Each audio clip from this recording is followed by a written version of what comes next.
বিহার হোক বা বাংলা, নারীর হাতে নগদ অর্থই কি ক্ষমতার চাবিকাঠি? এই নগদ অনুদানগুলি জাতপাত ভিত্তিক রাজনীতিকে ছাপিয়ে গিয়ে মহিলাদের একত্রিত করেছে এবং উন্নয়ন ভিত্তিক ভোটের প্রবণতা বাড়িয়েছে। প্রথমে একটি গল্প শোনা যাক, যেটা বাস্তবে ঘটেছে বলে দাবি লেখকের কথায়। বিহারের নাওদা জেলার বাসিন্দা চরিত্তর শর্মা পেশায় একজন কাঠমিস্ত্রি। কলকাতা তার কাজের জায়গা। সারা বছর হাড়ভাঙা পরিশ্রম করেন তিনি। নিজের সামান্য খরচটুকু রেখে রোজগারের বাকিটা পাঠিয়ে দেন শ্রী চিন্তা দেবীর ব্যাংক অ্যাকাউন্টে। তার রুটিন বাঁধা। প্রতি বছর দুর্গাপূজার অষ্টমীর আগে বাড়ি ফিরবেনই। নবমীতে তার বাড়িতে বলি হয়, আর তারপর প্রায় মাস ধরে কাটিয়ে আবার কর্মক্ষেত্রে ফেরা। এবছরও তার ব্যতিক্রম হয়নি। কলকাতা ফিরে তিনি যখন ফোন করলেন, আমি স্বভাবসুলভ ব্যঙ্গাত্মক সুরে প্রশ্ন করলাম, শর্মাজি, দেশে গিয়ে কি করলেন? জমি কিনলেন নাকি? শর্মাজি শান্ত গলায় উত্তর দিলেন, না দাদা, ছোট ছেলের বিয়ের ব্যবস্থা করে এলাম। এরপরে প্রশ্নটি ছিল মোক্ষম। আমি মজা করে জিজ্ঞেস করলাম, নীতিশ কুমারকে জিতিয়ে তবেই কলকাতায় এলেন? তিনি বললেন, দাদা, সব মহিলার অ্যাকাউন্টে 10,000 করে টাকা দিয়েছে সরকার। চিন্তা দেবীও পেয়েছে। বিহারের কোনো মহিলা বাদ নেই। খুব বুদ্ধি করে নীতিশ কুমার সরকার মেয়েদের টাকা দিয়েছে। ছেলেদের দিলে গাঁজা মদ খেয়ে উড়িয়ে দিত, জুয়া খেলে নষ্ট করত। মেয়েরা টাকাটা পাওয়ায় সেটা সংখ্যায় কাজে লেগেছে। তারা তো নীতিশকে ভোট দিয়েইছে। বাড়ির বাকি ভোটারদেরও চাপ দিয়েছে ওদেরকে ভোট দেওয়ার জন্য। কিন্তু এর গভীরে লুকিয়ে আছে অর্থনীতি ও রাজনীতির এক গভীর সমীকরণ। চরিত্র শর্মার কথায় পরিবারের অভ্যন্তরে ক্ষমতার পালা বদলের ইঙ্গিত স্পষ্ট। সরাসরি অর্থ পায় পরিবারের অভ্যন্তরে চিন্তা দেবীর সামাজিক মর্যাদা ও গুরুত্ব বেড়েছে। আগে যেখানে তিনি কেবল শ্রম দিতেন, এখন তিনি পুঁজির নিয়ন্ত্রক। আগে মহিলারা অনেক ক্ষেত্রে প্রক্সি ভোটিং বা পুরুষের নির্দেশে ভোট দিতেন, কিন্তু এখন এই আর্থিক সুবিধা তাদের দর কষাকষির ক্ষমতা দিয়েছে। এর ফলেই তিনি বাড়ির রাজনৈতিক সিদ্ধান্ত এবং ভোটারদের প্রভাবিত করতে সক্ষম হয়েছেন। বিহারে বহু বছর ধরে নারী ভোটারদের ভোট দেওয়ার হার পুরুষদের প্রায় কাছাকাছি বা বেশি। এই নগদ অনুদানগুলি জাতপাত ভিত্তিক রাজনীতিকে ছাপিয়ে গিয়ে মহিলাদের একত্রিত করেছে এবং উন্নয়ন ভিত্তিক ভোটের প্রবণতা বাড়িয়েছে। এই অনুদান শুধুমাত্র অর্থ নয়, এর মাধ্যমে সরকার নারীকে পরিবারের কর্তা বা অংশীদার হিসেবে স্বীকৃতি দিচ্ছে। এই স্বীকৃতি সমাজে জেন্ডার ইকুয়ালিটি অর্জনের জন্য একটি শক্তিশালী পদক্ষেপ।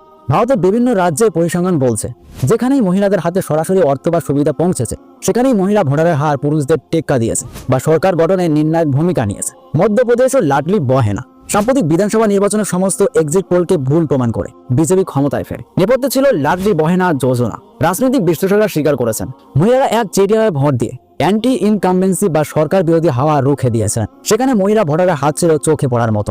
পশ্চিমবঙ্গ ও লক্ষ্মীর ভান্ডার।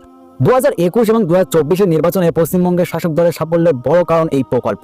পরিসংখ্যান বলছে, রাজ্যের বহু কেন্দ্রে পুরুষদের তুলনায় মহিলাদের ভোট প্রদানের হার বেশি ছিল।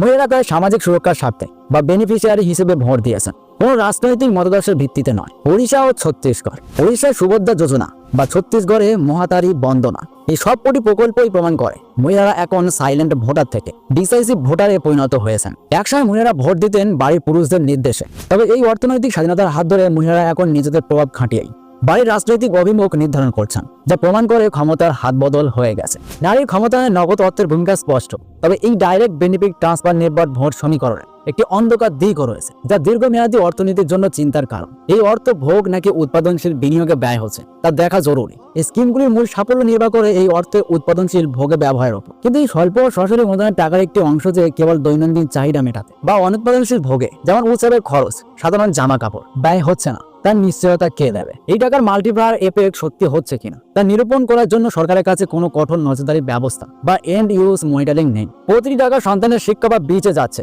নাকি কেবল ভোগে, তা ট্যাগ করা অসম্ভব। এই ধরনের রেউরি রাজনীতি বা তাৎক্ষণিক নগদ অনুদানের মাধ্যমে যদি বারবার নির্বাচনে জয় নিশ্চিত করা যায়, তবে রাজনৈতিক দলগুলির মধ্যে প্রকৃত উন্নয়নের দিকে যাওয়ার প্রবণতা কমতে পারে, জন্ম দিতে পারে উন্নয়ন বিমুখ রাজনীতি। সরকার তখন দীর্ঘমেয়াদী ব্যয়বহুল এবং জটিল প্রকল্পগুলিতে, যেমন শিল্প স্থাপন, কর্মসংস্থান তৈরি, উন্নত পরিকাঠামো বা শিক্ষা ও স্বাস্থ্যের বৃহৎ বিনিয়োগ এতে আগ্রহ দেখাবে না, কারণ এই প্রকল্পগুলির ফল পেতে দীর্ঘ সময় লাগে এবং তা সরাসরি ভোটের বাক্সে প্রভাব ফেলে না। তা বলতেই হয়, ইনভেস্টমেন্ট এবং ইন্ডাস্ট্রি তৈরি না হলে স্থায়ী কর্মসংস্থান সৃষ্টি হবে না। অর্থনীতিকে দীর্ঘকালীন সময় এগিয়ে নিয়ে যেতে হলে শুধুমাত্র অনুদান দিয়ে হবে না, উৎপাদনশীল ক্ষমতা বাড়াতে হবে। চরিত্র শর্মা ও চিন্তাদেবীর জীবন প্রমাণ করে, লিঙ্গ সমতা অর্জনের পথ আর কেবল আইন বা স্লোগানের সীমাবদ্ধ নেই, এটি এখন সম্পূর্ণভাবে অর্থনৈতিক। চিন্তাদেবীর মতো গ্রামীণ মহিলাদের হাতে সরাসরি টাকা আসা মানে কেবল একটি সরকারি অনুদান নয়, এটি সমাজ এবং পরিবারে তার মর্যাদা বৃদ্ধি করেছে। এই সামাজিক পরিবর্তন সরাসরি ভোটের বাক্সে প্রভাব ফেলেছে। বিহারের নির্বাচনের ফলাফলে তা আরও স্পষ্ট হলো। তবে সরকার এবং নীতি নির্ধারকদের মনে রাখতে হবে, নগদ অর্থ দিয়ে সামাজিক মর্যাদা বৃদ্ধি একটি জরুরি পদক্ষেপ, কিন্তু এটি সমাধান নয়। এই সাময়িক স্বস্তি যেন দীর্ঘমেয়াদী অর্থনৈতিক ক্ষতির কারণ না হয়। নারীকে ভোট ব্যাংক নয়,